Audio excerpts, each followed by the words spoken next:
یاد رکھیے کوئی آیا نہ باقی رہا، نہ ساغر رہا نہ باقی رہا، ایک نہ ایک دن ہمیں اس دنیا سے جانا ہے، حساب دینا ہے، بغیر حساب سے یہ کام نہیں چلے گا۔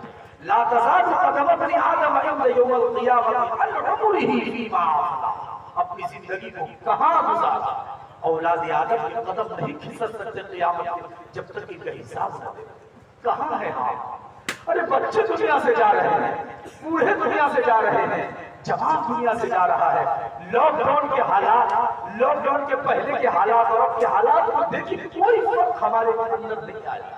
کتنی افسوس کی بات ہے، پہلے بھی ہم آپس میں نفرت کے ساتھ جیتے تھے، ہمیں تو اس لیے دنیا میں بھیجا گیا کہ ہم خوب محبت کے ساتھ رہیں، خوب محبت کے ساتھ رہیں، خوب محبت بانٹیں، محبت پھیلائیں، محبت سمجھائیں۔ پیارے آقا حضور انور دو جہاں کے پیغمبر حضور سید الاولین والآخرین رحمۃ اللہ شریف مراد المشتاقین جناب محمد رسول اللہ صلی اللہ علیہ وسلم یہ چاہتے تھے کہ ہم آپس میں بھائی بھائی بھائی کر رہے ہیں، لیکن ہم لوگ دشمن بن کے رہتے ہیں۔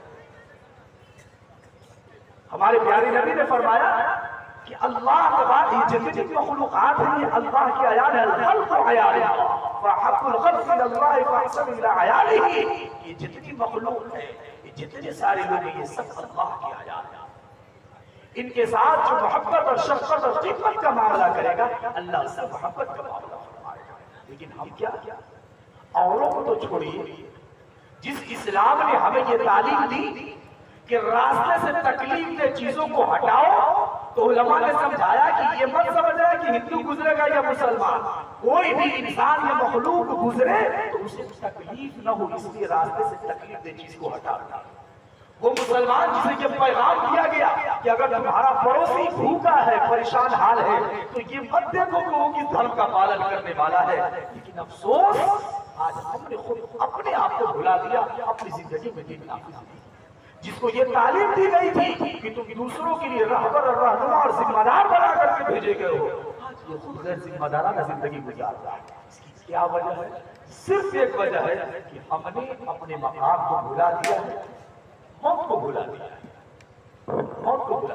ایسا لگتا ہے جیسے ہمارے بڑے میرے پیاروں، اگر یقین نہیں آتا تو چلے جائیے قبرستان، اپنے اپنے قبرستانوں میں چلے جائیں اللہ کے لیے، اور جا کر کے ان قبروں میں آواز لگائے کہ قبر والوں بتلاؤ آپ کے ساتھ کیا ہوا۔ جو لوگ جھوٹ بولتے تھے، جو لوگ دھوکہ دیتے تھے، جو لوگ رشوت لیتے تھے، جو لوگ لڑائی کرتے تھے، جو لوگ ناجائز مقدمہ جھوٹا مقدمہ ٹھوکتے تھے، جو لوگ دوسرے کو پریشان کرتے تھے، جو لوگ بہنوں کا حق دباتے تھے، پوچھئے ذرا ان قبروں پر جا کر کے کہ اے لوگوں بتلاؤ کیا ہوا۔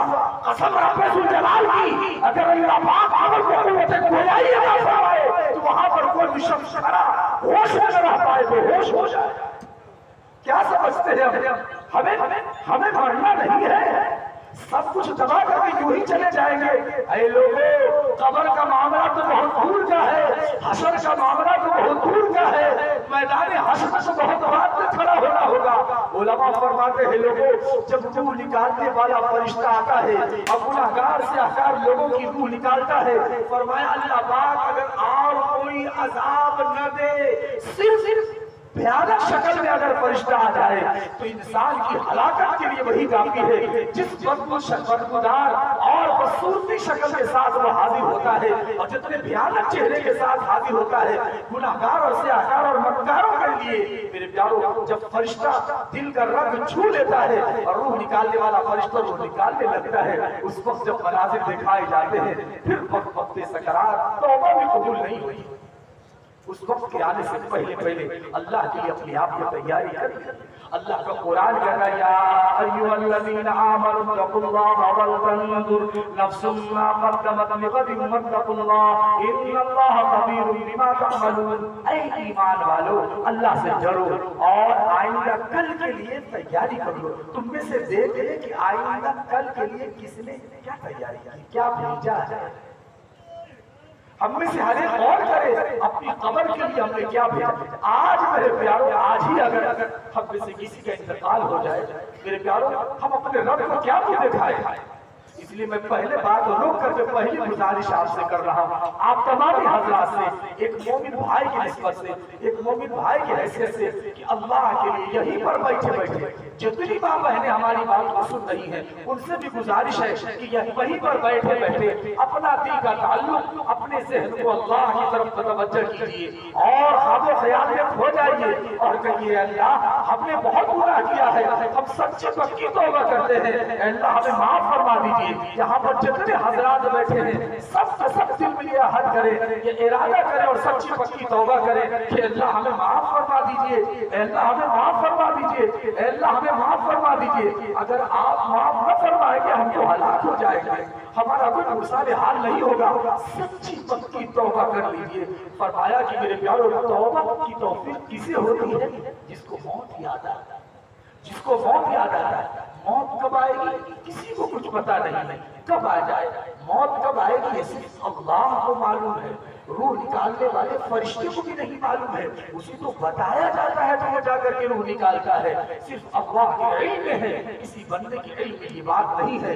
اس لیے میرے پیارو بزرگوں دوستو ہمیں اور آپ کو چاہیے ہر آن ہر لمحہ ہر گھڑی اللہ کا دھیان، اللہ کا دھیان، اللہ کا دھیان، اپنی موت یاد آئے، اپنی موت یاد آئے اور اپنی موت یاد آئے۔ فرمایا جو شخص موت کو کثرت سے یاد کرنے والا ہوگا اللہ اس کو گناہوں سے بچائے گا۔ جو لوگ موت کو کثرت سے یاد کرنے والے ہوں گے اللہ ان کو نیکیاں کرنے کی توفیق دے گا۔ جو لوگ موت کو کثرت سے یاد کرنے والے ہوں گے اللہ ان کو توبہ کی توفیق دے گا۔ جو لوگ اپنی موت کو خوب یاد کریں گے اللہ ان کے اعمال میں مزہ عطا فرمائے گا۔ جو لوگ موت کو خوب کثرت سے یاد کریں گے وہ لوگ توبہ کی جلدی کریں گے، مرنے سے پہلے پہلے اللہ تبارک و تعالیٰ اسے توبہ کی توفیق عطا فرما دے گا۔ اس لیے اے میرے پیارو جہاں ہم ایمان بچانے کی محنت کریں وہاں، جہاں ہم ایمان بنانے کی محنت کریں وہاں پر ایمان بچانے کی بھی محنت ضروری ہے۔ اے لوگوں اللہ کے لیے مسجدوں کو آباد کیجیے۔ آپ کسی تنظیم دینی ملی جماعت سے جڑے ہوئے ہیں، آپ جماعت سے جڑے ہو، جمعیت سے جڑے ہو، جس جماعت سے جڑے ہو اللہ کے لیے جڑے رہیے۔ ہر ایک دین کا کام ہے، یقیناً خدا کی قسم دین کا کام ہے۔ ایسا نہیں ہے کہ صرف مدارس والے دین کا کام کر رہے ہیں، ایسا نہیں ہے کہ صرف تبلیغ والے ہی دین کا کام کر رہے ہیں۔ میں اللہ کی قسم کھا کے کہتا ہوں اور اس مجمع میں کہتا ہوں یقیناً اس میں علماء بھی ہوں گے جو ہم سے بڑے ہوں گے، اگر غلط کہہ رہا ہوں تو اٹھنے سے پہلے ہماری اصلاح فرما دیجیے گا۔ خدا پاک کی قسم ہمارے نبی صرف اس لیے نہیں آئے کہ لوگوں کو یہ بتلائے کہ کہہ اللہ ایک ہے۔ قسم رب ذوالجلال کی یہ بات صحیح ہے کہ جتنے انبیاء آئے ان سب کا یہ مشترکہ پیغام تھا کہ لوگوں لا الہ الا اللہ تفلحوا، ایک اللہ کو مان لو کامیاب ہو جاؤ گے۔ لیکن نبی کتاب کی تعلیم دینے بھی آئے تھے، نبی تزکیہ نفس کے لیے بھی آئے تھے، نبی کتاب و حکمت کی باتیں بتانے کے لیے بھی آئے تھے، نبی برائی کے خاتمہ کے لیے بھی آئے تھے۔ نبی صرف داعی اللہ نہیں تھے بلکہ نبی معلم بھی تھے۔ ہمارے نبی نے فرمایا انما بعثت معلما، ہمارے نبی نے فرمایا انما بعثت لِأُتَمِّمَ مَكَارِمَ الْأَخْلَاقِ۔ تو اس لیے میرے پیارو بزرگ اور دوستو جو لوگ جس نہج پر جہاں بھی دین کا کام کر رہے ہیں ان سب کا اکرام کیا جائے۔ ہم تمام شعبوں سے جڑ نہیں سکتے، ہم دعوت و تبلیغ کی نورانی اور پاکیزہ اور مقدس جماعت سے جڑے ہوئے ہیں اور اس محنت سے جڑے ہوئے ہیں تو ضرور جڑے رہیں اور اس کو بہترین طریقے سے کریں۔ لیکن اور دیگر دینی ملی تنظیمیں جو کام کر رہی ہیں ان کا تعاون کریں، ان کا اکرام کریں۔ اگر مدارس والے یقیناً دین کے قلعے ہیں، اگر یہ مدارس نہ ہو، قرآن و حدیث کی بنیادی تعلیم نہ ہو تو پھر علماء کہاں سے آئے گی؟ صحیح قرآن و حدیث ہمیں کون بتائے گا؟ اسی لیے بلا شک یہ بات کہی جا سکتی ہے میرے پیارو کہ یہ مدارس دین اسلام کے اصل قلعے ہیں۔ اگر یہ مدارس ختم ہو جائیں گے تو دین اسلام کی حقیقت ختم ہو جائے گی۔ رب تعالیٰ نے اس مدارس کو اس لیے بنایا ہے تاکہ لوگ اللہ کے قرآن کو، نبی کے فرمان کو اس نہج پر سمجھ سکے جس نہج پر پیارے آقا جناب محمد رسول اللہ صلی اللہ علیہ وسلم نے بیان فرمایا ہے۔ بہرحال بات دوسری جگہ چلی جائے گی تو جو جس جماعت کے ساتھ جڑا ہوا ہے لگے محنت کرے، مسجدوں کو آباد کیجیے، اللہ کے راستے کا خروج بھی کیجیے، مشورے میں بھی بیٹھیے، ملاقاتیں بھی کیجیے، گشت والے دن پابندی کے ساتھ گشت بھی کیجیے، اپنے محلے میں جو بیمار ہو ان کی عادت کر لیجیے، جو ضرورت مند ہو مسلم یا غیر مسلم آپ دیکھیے تو اس کا خیال کیجیے۔ یہ اسلامی تعلیم ہے، اللہ کے رسول کی یہ تعلیم ہے۔ اللہ ہمارے نبی کا معاملہ تو یہ ہے کہ ایک مرتبہ ہمارے نبی گزر رہے ہیں، ہمارے نبی گزر رہے ہیں، ادھر سے کتنا صدیق اکبر رضی اللہ تعالیٰ عنہ ہے اور ادھر فاروق رضی اللہ تعالیٰ عنہ۔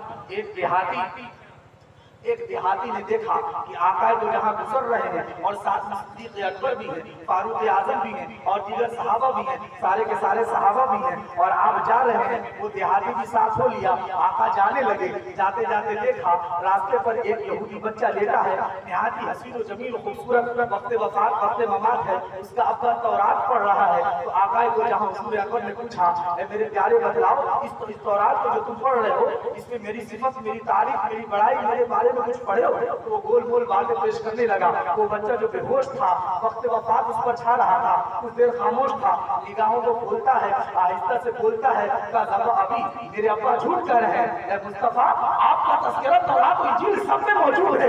آقا نے فرمایا بیٹے مجھ کو جانتے ہو، مجھ پر ایمان لے آؤ۔ چنانچہ اس نے اس بات کا اقرار کیا، آقا کو جہاں کی تاریخ بیان کی اور اسی حالت میں دنیا سے رخصت ہو گیا۔ آقا فرماتے میرے پیارے صحابہ اب اسے لے چلو، یہ میرا ہے، اسے نماز جنازہ نہلایا جائے گا، کفنایا جائے گا، نماز جنازہ پڑھی جائے گی۔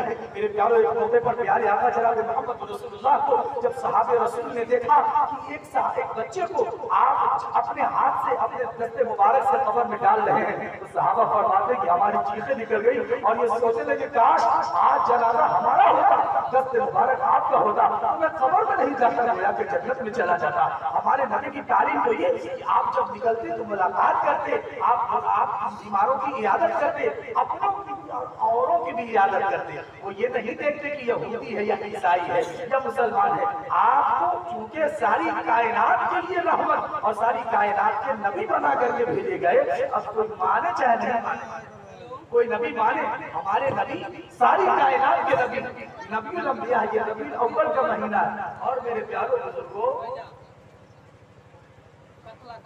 اچھا بہرحال تو یہ ربیع الاول کا مہینہ ہے اور اس مہینے میں خاص طور سے ہم لوگ پیارے آقا جناب محمد رسول اللہ صلی اللہ علیہ وسلم کا تذکرہ سنتے ہیں، سننا بھی چاہیے، ایک ایمان والے کے لیے ضروری ہے۔ اس سے بہتر سعادت اور خوشی کی بات اور کیا ہو سکتی ہے کہ وہ اپنے نبی کا تذکرہ سنے اور تذکرہ کرے۔ پیارے نبی کے تعلق سے جو بنیادی بات ضرور یاد رکھیں، پھر اس کے بعد بات مختصر سے کر کے انشاءاللہ ختم ہو جائے گی۔ وہ دو بنیادی بات کیا ہے؟ نمبر ایک، نبی کے تعلق سے ہمارا عقیدہ کیا ہونا چاہیے، نبی کے تعلق سے ہمارا عقیدہ کیا ہونا چاہیے۔ اللہ کے تعلق سے تو ہم لوگ مانتے ہیں اور ماننا چاہیے کہ ساری کائنات کا بنانے والا وہ ایک ہے، اللہ ہے، وہ ہمیشہ سے ہے، ہمیشہ رہے گا، وہی ساری کائنات کا طرح مالک ہے اور سب کچھ اسی کے قبضے قدرت میں ہے اور ہم سب کو ایک دن اس کے پاس جانا ہے اور وہی سب کچھ کرنے والا ہے، اس کی مرضی کے بغیر کچھ نہیں ہو سکتا۔ پیارے نبی کے تعلق سے کیا عقیدہ ہونا چاہیے؟ اگر کوئی نوجوان سے پوچھ لیا جائے آپ کہیے گا مولانا صاحب ابھی تو آپ بول کے گئے کہ سورہ فاتحہ کا ترجمہ یاد ہے، اس کو کھڑا کیجیے گا تو کوئی بدلے میں نہیں کرے گا، اے بنیادی عقیدہ اتنا بھاری ہم کیسے بتلا دیں کہ نبی کے تعلق سے کیا ایمان ہونا چاہیے؟ اگر اچھا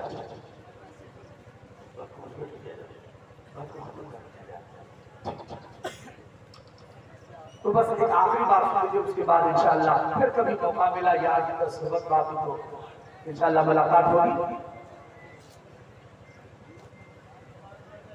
تو نوجوانوں سے اگر پوچھ لیا جائے بتلاؤ سورہ فاتحہ کا ترجمہ یاد ہے تو بولتا ہے بنیادی عقیدہ معلوم ہے کو نہیں۔ پیارے آقا جناب محمد رسول اللہ صلی اللہ علیہ وسلم کے تعلق سے یہ عقیدہ ہمارا ہونا لازم اور ضروری ہے کہ پیارے آقا ساری کائنات کے نبی اور اللہ کے بعد آپ کا مقام مرتبہ ہے، ساری کائنات میں سب سے بڑا مقام آپ کا ہے اور اللہ کے بعد آپ کا مقام مرتبہ ہے۔ فحضرت خدا بزرگ کوئی قصہ مختصر لکھنے والوں نے لکھا اور بولنے والوں نے بولا اور پڑھنے والوں نے پڑھا اور بیان کرنے والوں نے بیان کیا اور سیرت لکھنے والوں نے خوب لکھا، حق ادا لیکن نہ کر سکے۔ آخر میں یہ کہنا پڑا کہ وقت تمام ہوا مدح باقی ہے، عمر تمام لکھا مدح باقی ہے۔ پیارے آقا جناب محمد رسول اللہ صلی اللہ علیہ وسلم کے تعلق سے یہ بنیادی عقیدہ ہمارا ہونا ضروری ہے۔ جی ایک بات اور خوب اچھی طریقہ سے سمجھ میرے پیاروں کو سنو، کیا عقیدہ ہے کہ جس طریقہ سے یہ میت ہمارے سامنے سنیے یہ میت ہمارے سامنے ہم مان رہے ہیں کہ یہ میت ہے، اتنے لوگ بیٹھے ہوئے، ہم اپنی نگاہوں سے دیکھ رہے ہیں کہ مولانا حمزہ ظالم قمر چتربیدی صاحب تشریف لا چکے ہیں۔ تو جتنا یقین یہ ہے کہ آپ مجھے دیکھ رہے ہیں، مولانا کو دیکھ رہے ہیں، اس مائک کو دیکھ رہے ہیں، اب مائک کی سیٹنگ آپریٹر صاحب نے ماشاءاللہ صحیح کری۔ چلیے اللہ ان کو ہدایت خیر دے، ہدایت سے نوازے، ان کو مالا مال بنائے، ان کے مال میں، اولاد میں، سب میں برکت عطا فرمائے، اللہ ان کو ہدایت کے نور سے منور فرما دے۔ صحیح سے بیٹھیے، صحیح سے بیٹھیے، ایسے ہی آرام سے بیٹھیے۔